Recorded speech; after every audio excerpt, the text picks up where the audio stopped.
السلام علیکم ورحمۃ اللہ وبرکاتہ۔ آپ دیکھ رہے ہیں کوئی RHN چینل۔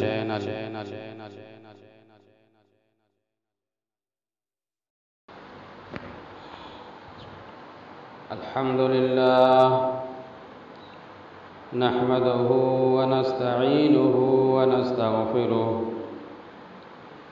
ونعوذ باللہ من شرور انفسنا ومن سیئات من يهده اللہ فلا مضل له ومن يضلله فلا هادي له وأشهد أن لا إله إلا الله وحده لا شريك له وأشهد أن محمدًا عبده ورسوله يا أيها الذين آمنوا اتقوا الله حق تقاته ولا تموتن إلا وأنتم مسلمون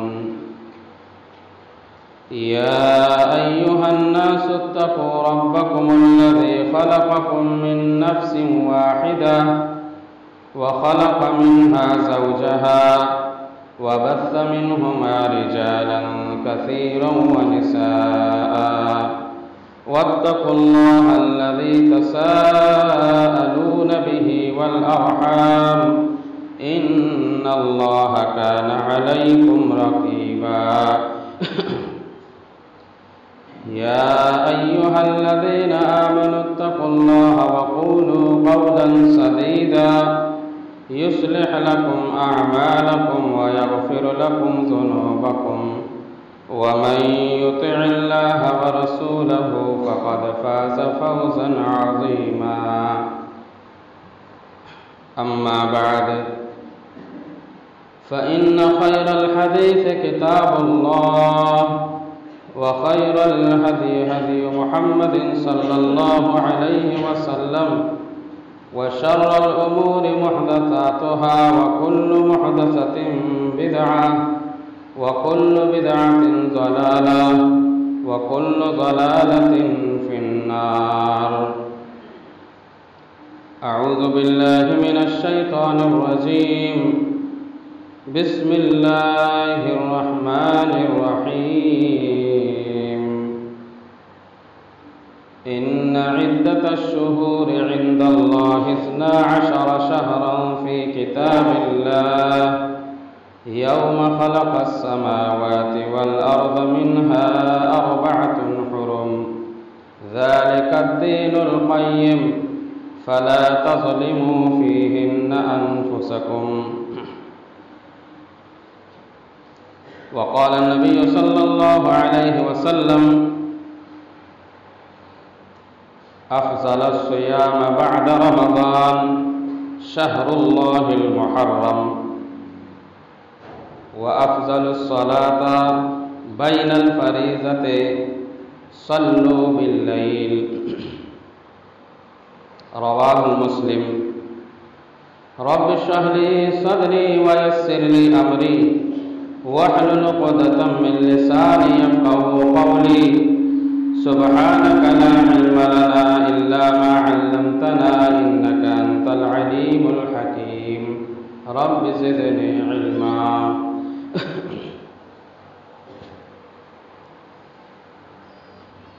معزز سامعین کرام و حاضرین جمعہ، آج محرم الحرام کی 4 تاریخ ہے اور عربی مہینوں کے حساب سے یہ محرم کا مہینہ سال کا پہلا مہینہ ہے۔ عربی مہینوں کے حساب سے نئے سال کا آغاز محرم الحرام کے مہینہ سے شروع ہو کر ذی الحجہ کے مہینہ میں جا کر ختم ہوتا ہے۔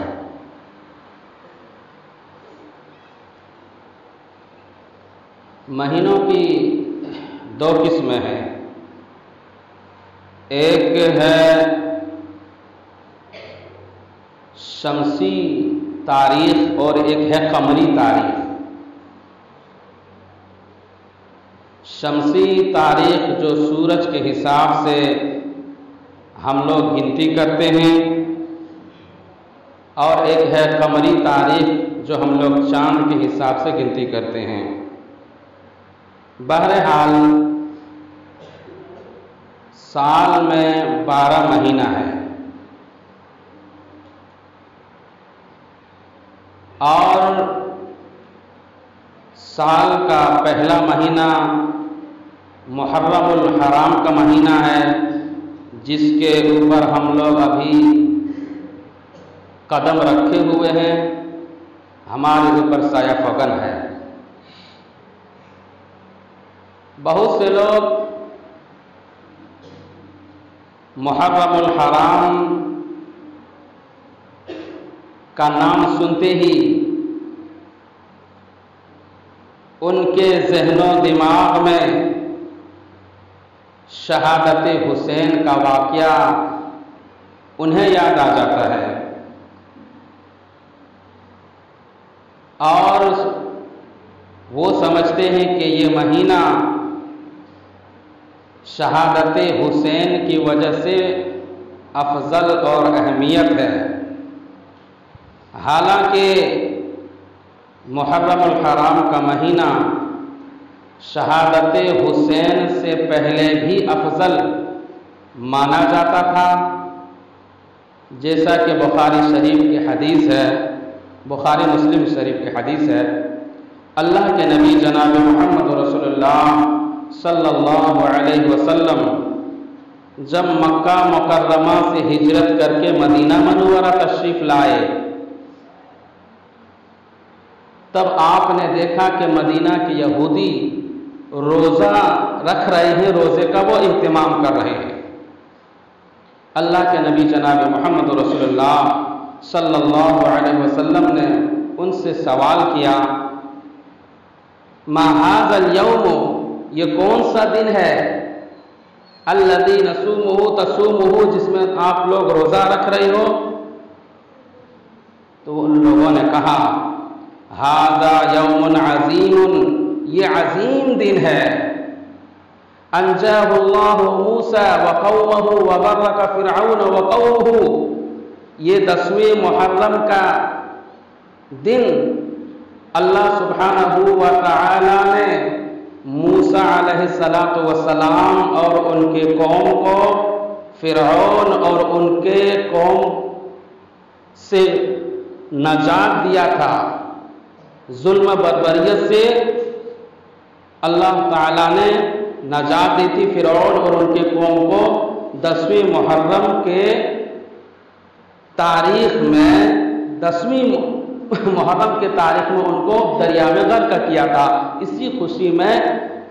فصامہ موسیٰ شکراً، موسیٰ علیہ السلام نے شکریہ کے طور پر روزہ رکھا، فنحن نصوم، اور ہم لوگ بھی روزہ رکھ رہے ہیں۔ اللہ کے نبی جناب محمد رسول اللہ صلی اللہ علیہ وسلم نے کہا فنحن احق اولی بموسیٰ منکم، ہم یہودیوں سے زیادہ حقدار روزہ رکھنے کہ ہم لوگ ہیں، کیونکہ موسیٰ علیہ السلام ہمارے بھائی تھے۔ اللہ کے نبی جناب محمد رسول اللہ صلی اللہ علیہ وسلم نے حکم دیا کہ 10ویں محرم کے روزے کا اہتمام کرے، تمام مسلمانوں کو حکم دیا، اور کہا کہ خالف الیہود، یہودیوں کا مخالفت کرو، وہ ایک دن کا روزہ رکھتے ہیں، ہم لوگ 2 دن کا روزہ رکھیں۔ صوم التاسع والعاشر، 9ویں محرم اور 10ویں محرم کا روزے کا اہتمام کریں، اور یہ روزے کی بہت زیادہ اہمیت و فضیلت ہے۔ اللہ کے نبی مسلم شریف کتاب الصوم کے اندر اللہ کے نبی جناب محمد رسول اللہ صلی اللہ علیہ وسلم نے ارشاد فرمایا افضل الصیام بعد رمضان، رمضان مبارک مہینے کے روزے کے بعد جو سب سے افضل روزہ ہے شہر اللہ المحرم، وہ محرم الحرام کے مہینے کا روزہ ہے۔ اور جب رمضان مبارک مہینے کے روزے کی فرضیت نازل نہیں ہوئی تھی اور رمضان مبارک کے روزے کا یہ فرض نہیں ہوئے تھے، اس سے پہلے لوگ یوم عاشورہ کے روزے کا اہتمام کرتے تھے۔ اور بعض روایت کے مطابق کہ یوم عاشورہ کا روزہ اس وقت فرض تھا، لیکن سن 2 ہجری میں جب اللہ سبحانہ و تعالی نے رمضان مبارک روزے کی فرضیت نازل کی تو پھر یہ اختیار دے دیا کہ اب جسے چاہے یوم عاشورہ کی روزے کا اہتمام کرے اور جسے چاہے چھوڑنا وہ چھوڑ سکتے ہیں، اس میں کوئی گناہ نہیں۔ فرضیت جو یوم عاشورہ کی تھی پہلے، وہ منسوخ ہو گئی رمضان مبارک کے روزے کی فرضیت نازل ہونے کے بعد۔ تو یوم عاشورہ کی بہت زیادہ اہمیت و فضیلت ہے۔ اور اللہ کے نبی صلی اللہ علیہ وسلم نے جب یہودیوں سے پوچھا تو وہ لوگ محرم کا 1 تاریخ کو روزہ رکھ رہے تھے، تو اللہ کے نبی نے کہا کہ ہم لوگ 2 دن کا روزہ رکھیں گے، 9ویں محرم کو اور 10ویں محرم کو ہم لوگ روزے کا اہتمام کریں گے۔ اور ایک روایت ہے کہ اگر کوئی 9ویں تاریخ کو روزہ نہ رکھ سکے تو وہ 10ویں محرم کو روزہ رکھے اور 11ویں کو ملا لے۔ لیکن اس حدیث کے اندر ایک جو روایت کرنے والے جو ہے وہ مسند احمد امام شاکر رحمۃ اللہ علیہ فرماتے ہیں کہ ایک راوی جو ہے وہ ضعیف ہے، یعنی افضل یہ ہے کہ 9ویں اور 10ویں محرم کے روزے کا اہتمام کیا جائے، اور یہی نبی اکرم صلی اللہ علیہ وسلم کی سنت ہے۔ اور صحابہ کرام رضوان اللہ علیہ مجمعین 9ویں اور 10ویں محرم کے وہ روزے کا اہتمام کرتے تھے۔ 9ویں اور 10ویں محرم کا روزے کا اہتمام اللہ کے نبی اور صحابہ کرام رضوان اللہ علیہ مجمعین کرتے تھے۔ اور اللہ کے نبی صلی اللہ علیہ وسلم نے حکم دیا، آپ نے رکھا نہیں بلکہ اللہ کے نبی صلی اللہ علیہ وسلم نے یہ کہا تھا اگلے سال اگر میں زندہ رہوں تو 9ویں تاریخ کو بھی روزہ رکھوں گا، لیکن اللہ کے نبی صلی اللہ علیہ وسلم اس دنیا سے محرم مہینہ آنے سے پہلے اس دنیا سے آپ چلے گئے، رخصت ہو گئے، لیکن آپ کا جو حکم تھا وہ نازل تھا، اور آپ کے حکم کے مطابق صحابہ کرام رضوان اللہ علیہ مجمعین 9ویں اور 10ویں تاریخ کے روزے کا اہتمام کرتے تھے۔ تو افضل الصیام بعد رمضان، رمضان مبارک مہینے کے روزے کے بعد جو سب سے افضل روزہ ہے وہ یوم عاشورہ کا روزہ ہے، یوم عاشورہ کا روزہ ہے۔ لیکن کچھ لوگ اس مہینے میں خرافات اور بدعات اور نہ جانے کیسے کیسے وہ گناہ کا وہ ارتکاب کرتے ہیں جس کا نہ ثبوت قرآن و حدیث کے اندر موجود ہیں، اور شہادت حسین کو مناتے ہیں اور اس کے نام پر جلوس نکالتے ہیں۔ اگر قرآن و حدیث کا مطالعہ کیا جائے اس کا کہیں بھی ثبوت نہیں ملتا ہے، کہیں بھی اس کا ثبوت نہیں ملتا ہے۔ آپ امام ابو حنیفہ رحمۃ اللہ علیہ کہ آپ واقعات کو پڑھیں کہ سن 80 ہجری میں امام ابو حنیفہ رحمۃ اللہ علیہ پیدا ہوئے اور 150 ہجری میں آپ وفات ہوتے ہیں۔ 70 سالہ زندگی میں آپ نے کبھی بھی حسین رضی اللہ عنہ کے نام پر مرثیہ خوانی نہیں کی، نہ ہی ان کے نام پر جلوس نکالا۔ صحابہ کرام رضوان اللہ علیہ مجمعین کا دور آیا لیکن آپ نے کسی کو حکم نہ دیا۔ امیر المومنین عمر فاروق کا دور آیا، ابو بکر صدیق رضی اللہ عنہ کا دور آیا، پھر اماموں کا دور آیا، لیکن کہیں بھی اس کا کوئی ثبوت نہیں ملتا ہے۔ اب جب ثبوت ہی نہیں ملتا تب ایک سوال یہ پیدا ہوتا ہے پھر یہ بدعت و خرافات کہاں سے ایجاد ہوئی اور کس نے ایجاد کیا؟ تو بغداد کے شہر بغداد میں ایک بادشاہ جس کا نام عز الدولہ تھا، معیز الدولہ تھا، شیعہ تھا، انہوں نے 352 ہجری کے اندر اس بدعت و خرافات کا ایجاد کیا اور لگاتار اس کو انہوں نے رنگ روپ دے کر اس کو لوگوں کو حکم دیا اور کہا کہ جلوس ہر سال نکالا کریں امام حسین کے نام پر۔ پھر جب وہ اس دنیا سے چلے گئے، اس کا بیٹا جب تخت نشین ہوا، جب تختہ میں جب وہ بیٹھا تو انہوں نے بھی اس حکم کو جاری و ساری رکھا، اور ہر سال وہ بغداد میں میلہ لگایا کرتا تھا، اور ہندوستان سے ایک بادشاہ جسے تیمور لنگ بادشاہ کہا جاتا تھا، وہ ہر سال بغداد کربلا کے میدان پہنچتا اور وہاں جا کر وہاں شریک ہوتا، اور وہاں جلوس اور جو بھی انعقاد اور جو بھی مجلسیں ہوتی تھیں وہاں وہ لوگ جا کر وہ شریک ہوتے تھے۔ تیمور لنگ بادشاہ اپنے ہم نواؤں کے ساتھ بغداد جاتا، لیکن ہر سال بغداد جانا ان کے لیے مشکل تھا، روپیے پیسے کی کمی تھی، سواری کی کمی تھی، اور راستہ بھی بہت طویل تھا، اس لیے انہوں نے وہاں سے کچھ کاغذات اور کچھ وہاں سے امام حسین کے نام پر کچھ جو بتیں تھی اس کو وہاں سے اٹھا کر لایا اور کہا کہ آپ یہاں لوگوں کو حکم دیا، یہاں ہندوستان میں رائج کیا اور لوگوں کو حکم دیا کہ آپ یہ کام کریں، اور لوگ یہ کام کرنا شروع کیا، اور سن 880 ہجری کے اندر ہندوستان میں تیمور لنگ بادشاہ نے اس بدعت و خرافات کا ایجاد کیا، جو آج تک گلی گلی نگر نگر ڈگر ڈگر میں لوگ کرتے جا رہے ہیں، اور اللہ رحم اللہ ماشاء اللہ بہت سے ایسے گاؤں ہیں جہاں لوگ اس بدعت و خرافات سے توبہ بھی کر رہے ہیں اور وہ حق کی حقانیت اور صحیح راستے پر آ رہے ہیں۔ اللہ تعالیٰ سے ہم دعا کرتے کہ اللہ سب کو سیدھی راستہ اور صراط مستقیم پر لائے اور قرآن و حدیث پر عمل کرنے والا بنائے۔ تو یہ محرم الحرام کا مہینہ ہے، اور اس میں یوم عاشوراء روزہ رکھنے کی بہت زیادہ اہمیت و فضیلت ہے۔ آؤ اس آیت کریمہ کے ترجمہ میں آپ کے سامنے سرسری طور پر کروں جو خطبہ مسنونہ کے بعد میں نے آپ کے سامنے تلاوت کی ہے۔ سورہ توبہ آیت نمبر 36، اللہ رب العزت ارشاد فرماتا ہے ان عدۃ الشہور عند اللہ 12 شہرا فی کتاب اللہ یوم خلق السماوات والارض منها 4 حرم ذالک الدین القیم۔ اللہ رب العزت ارشاد فرماتا ہے ان عدۃ الشہور عند اللہ 12 شہرا فی کتاب اللہ یوم خلق السماوات والارض۔ اللہ سبحانہ و تعالی کہتا ہے کہ سال میں مہینوں کی تعداد 12 ہے۔ یوم خلق السماوات والارض منها 4 حرم، اور 12 مہینوں میں سے 4 مہینہ حرمت والا مہینہ ہے،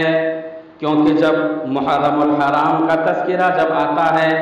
سال کے پہلے سال کا جب تذکرہ آتا ہے اس کے ساتھ حرمت والے مہینہ کا تذکرہ بھی کرنا بہت ضروری ہے، اور لوگوں کو معلوم ہونا چاہیے کہ یہ حرمت والا مہینہ کیا چیز ہے، یہ حرمت کیا چیز ہوتی ہے، اس کے بارے میں بھی اللہ کے فضل و کرم سے اختصار کے ساتھ میں آپ کے سامنے پیش کرنے کی کوشش کروں گا۔ فرمایا سال میں 12 مہینہ ہے، ان 12 مہینوں میں سے 4 مہینہ حرمت والا مہینہ ہے۔ 4 مہینہ، اور 4 مہینہ کون سی ہے؟ بخاری شریف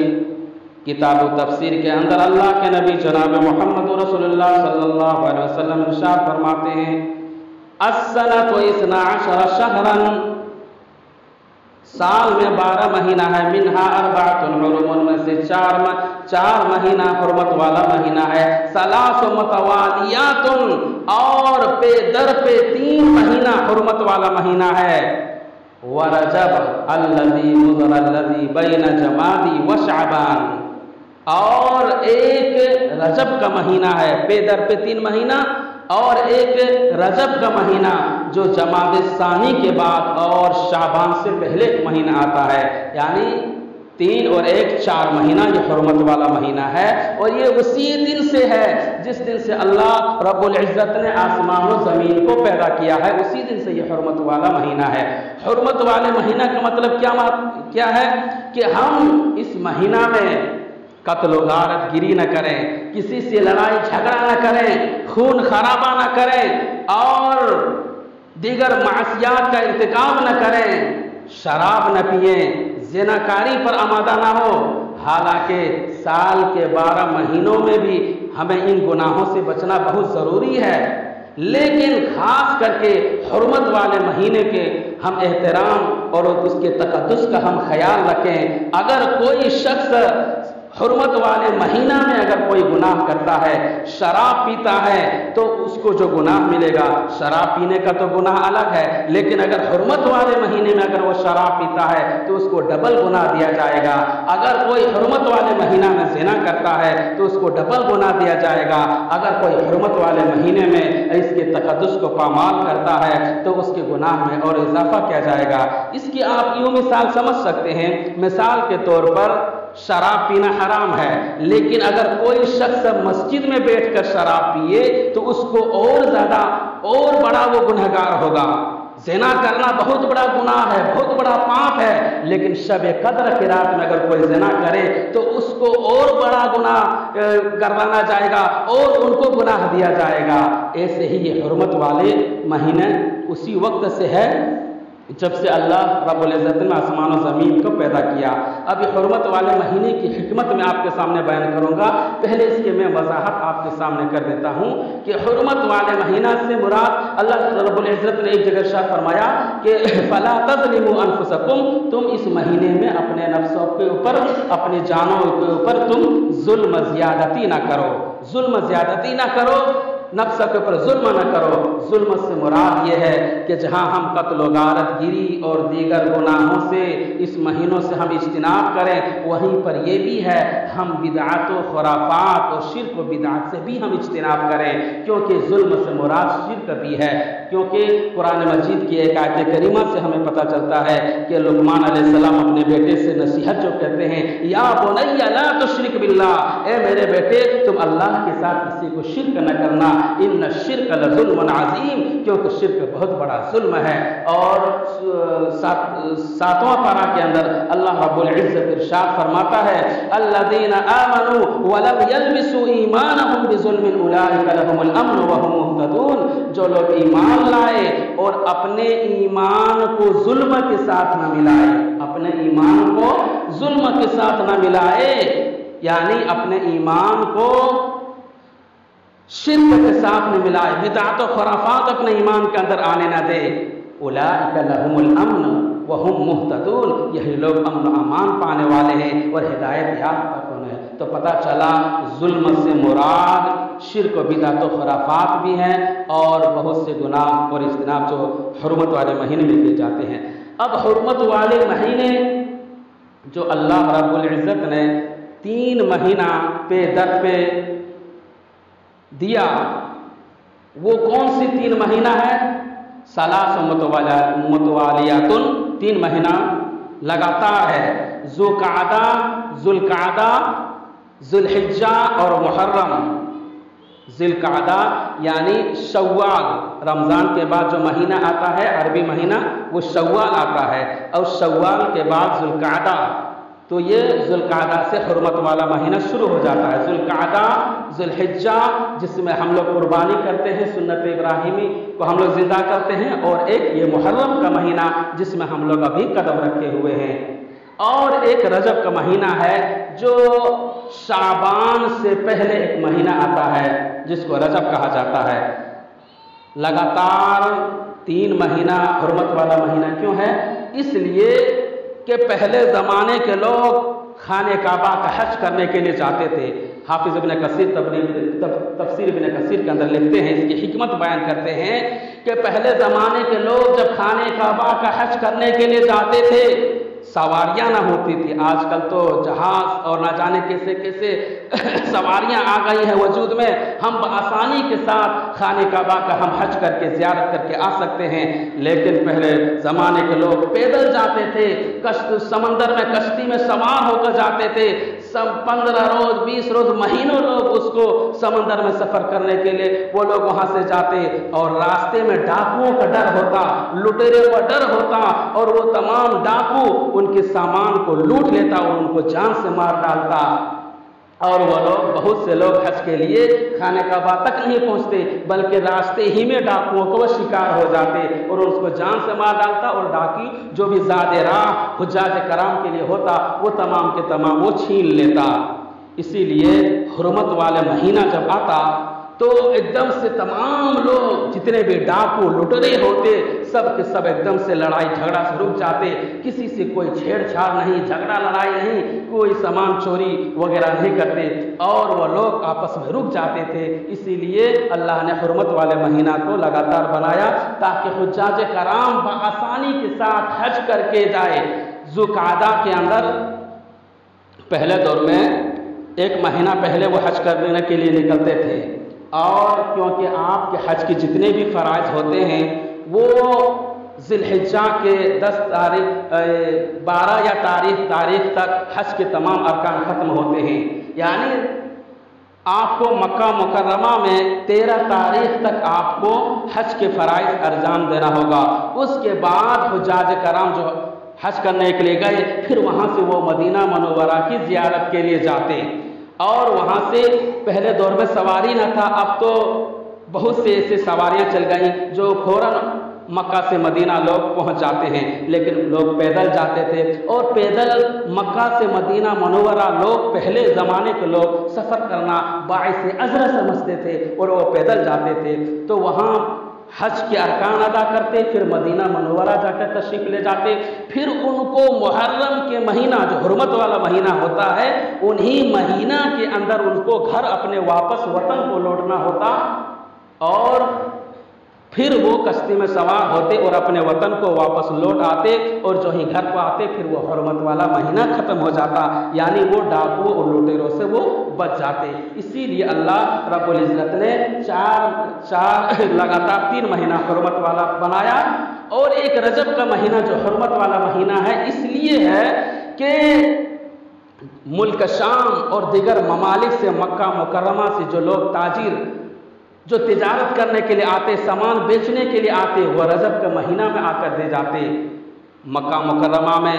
جو حجاج کرام کے لیے یا رمضان مبارک، کیونکہ رجب شعبان اور اس کے بعد رمضان المبارک کا مہینہ آتا، تو وہاں مکہ مکرمہ میں کیونکہ کاشتکاری پہلے نہیں ہوتی تھی اور سبزیاں وغیرہ باہر ملک سے اور آج بھی یہ بیرون ممالک سے مکہ مکرمہ میں سبزی اور غلہ وغیرہ جاتا ہے، ملک شام وغیرہ سے انڈیا اور پاکستان سے لوگ وہاں پہنچاتے ہیں، تو رجب کے مہینہ میں وہ لوگ اکٹھا کر لیتے تھے، اور اس وقت ابھی لٹیروں کا ڈر ہوتا، ڈاکوؤں کا ڈر ہوتا، کوئی بھی تجارت کرنے والا، کوئی بھی غلہ بیچنے والا راستے میں لے کر جاتا، ملک شام سے پہنچتا مکہ، تو راستے میں ڈاکو لوگ اس کو لوٹ لیتا اور سامان کو پورا کے پورا ہڑپ لیتا، اور ان کو جو تجارت کرنے والے ہوتے اس کو اپنے جان سے بھی مار ڈالتا۔ اسی لیے ایک مہینہ رجب کا ادھر بھی کر دیا تاکہ اس مہینے میں بھی لوگ لڑائی جھگڑے سے باز آ جائے۔ یہ حکمت ہے، یہ حکمت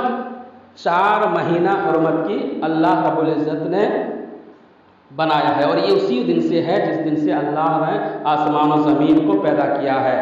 اب اس سے پہلے کیا کرتے تھے؟ اللہ کے نبی جناب محمد رسول اللہ صلی اللہ علیہ وسلم کی بعثت نہ ہوئی، یعنی آپ جب نبی بنا کر ابھی مکہ میں نہیں آئے تھے، آپ کو نبوت نہیں ملا تھا، اس سے پہلے مشرکین مکہ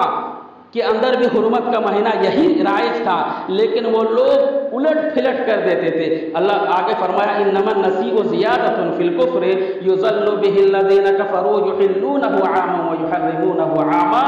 کہ وہ لوگ حرمت والے مہینہ جو اللہ نے بنایا اس مہینے کو تبدیل کر دیتے۔ مثال کے طور پر ذی القعدہ کا مہینہ حرمت والا مہینہ ہے، ایک شخص مشرکین مکہ میں جس کا نام جنادہ بن عمرو بن امیہ بن کنانی تھا، اور جس کی کنیت ابو سمامہ تھا، اور بعض روایت کے متعلق اس کا نام علمس تھا، بہت بڑا پہلوان اور بہت بڑا سردار مشرکین مکہ کا تھا۔ وہ گھوڑے اور کھچر پر سوار ہو کر خانہ کعبہ کے رکن یمانی کے پاس آ کر کھڑا ہوتا اور اعلان کر دیتا کہ اے لوگو، یہ مہینہ جو حرمت والا مہینہ ہے، اس مہینے کو ہم لوگ امساک حرمت والا مہینہ نہیں مانیں گے،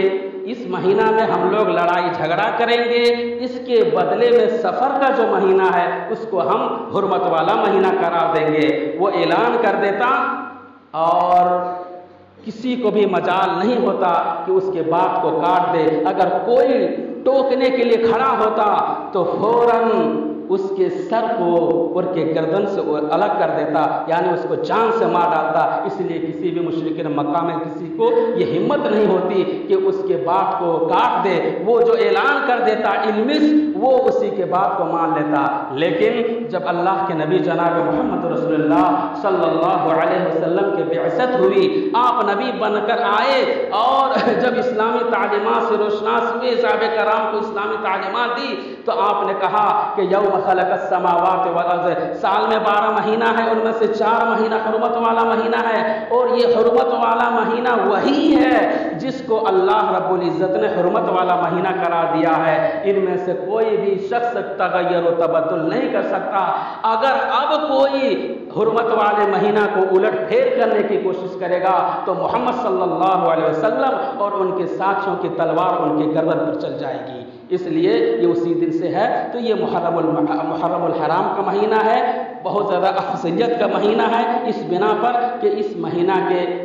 9ویں تاریخ اور 10ویں تاریخ جو یوم عاشورہ کا روزہ ہے، ہم اس کا اہتمام کریں۔ فرماتا ہے کہ یکفر سنۃ ماضیہ، 1 سال گناہوں کا کفارہ ہے۔ ہم اس مہینے میں روزے کا اہتمام کریں۔ اس کے علاوہ محرم کے اور بھی فضائل اور مراکب سامنے ہیں، وقت نہ ہونے کی وجہ سے ہم بیان نہیں کر سکتے ہیں۔ اللہ تعالیٰ سے ہم دعا کریں کہ بار الہ ہم تمام مسلمانوں کو صحیح اور پکے معنی میں مسلمان بنائے۔ بار الہ ہم تمام مسلمانوں کو حرمت والے مہینے کا تقدس اور ان کے احترام کرنے کا ہم لوگوں کو توفیق عنایت فرمائے۔ بار الہ ہم تمام مسلمانوں کو عصیان اور دیگر محرمات جو گناہ کے کام ہے، بار الہ ہم تمام مسلمانوں کو گناہوں سے اجتناب کرنے کی توفیق عنایت فرمائے۔ بار الہ جب تک ہم اس دنیا میں رہیں، ایمان و اسلام کی حالت میں زندہ رہیں اور ہمارا خاتمہ ہو ایمان بالخیر پر ہمارا خاتمہ ہو۔ آمین۔ وآخر دعوانا الحمدللہ رب العالمین۔ بارک اللہ لنا ولکم فی القرآن العظیم ورفعنی بالآیات والذکر الحکیم، انہ تعالی جواد کریم ملک رؤوف رحیم۔